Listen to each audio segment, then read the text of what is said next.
Bismillahirrahmanirrahim. Subhanaka la ilma lana illa ma 'allamtana innaka alimul hakim. Amma ba'd. Assalamualaikum warahmatullahi ta'ala jami'an wa barakatuh. My name is Ali Juhaifa. My report is about zakat. Ito po yung zakat ay nakaloob sa 5 pillars of Islam. Bago ay mag-zakat, kailangan po natin ng sala or pray. Ay obligasyon ng mga Muslim na magsaka sa ibang tao.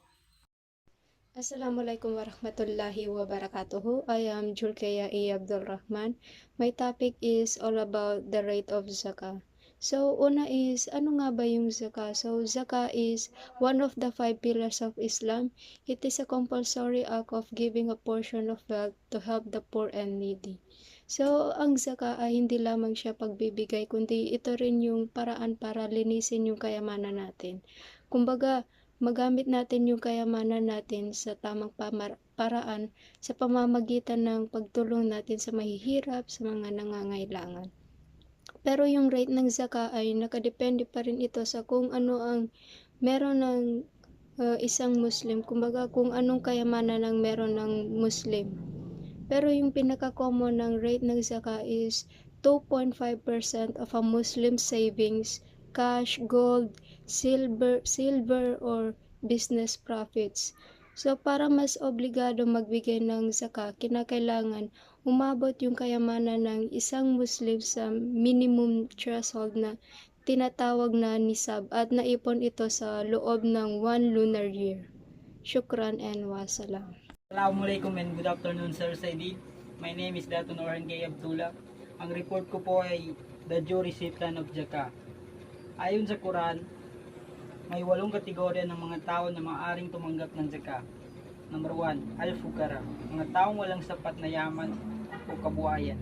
Number 2, al-miskin, mas mahirap pa kaysa dukha, hindi kayang tustusan ang kanilang mga pangunahing pangangailangan. Number 3, Amelina Alayha, mga itinalagang tao na nangulikta at nag-aayos at nagmamahagi ng zakah. Number 4, Mu'allaf Qulubuhum, mga bagong yakap sa Islam, o yung mga nilalapit sa Islam ang puso. Number 5, Ar-Rikab, noon ginagamit ang zakah para palayain ng mga Muslim na alipin. Sa mordenong panahon, isinasalin ito sa pagtulong sa mga biktima ng human trafficking o pagkakakulong ng hindi makatarungan. Number 6, al-gharimum, mga Muslim na baon sa utang dahil sa halal na dahilan at hindi kayang bayaran. Number 7, fisabilillah, mga taong nagsasagawa ng mga gawain para kay Allah tulad ng pag-aaral ng Islam, jihad o mga proyekto ng dawa. Number 8, ibn sabi, as-sabil, mga manlalakbay na naubusan ng pera at hindi magkauwi. Mga by step na bago tayo mag-hajj. Number 1 na by step is edition or niyat. Number 2, interset of imram. Number 3, tawaf, yung 7 times tawaf tayo sa hajj natin. Number 4 is safa and marwa. Number 6, share. Number 6, resting and praying. Number 7 is re-interest of Imran.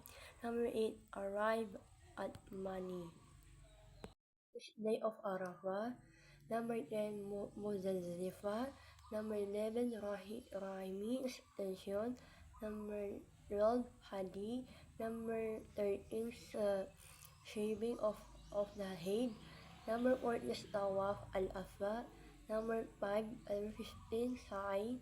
Number 16, Rami, stoting of the wheel.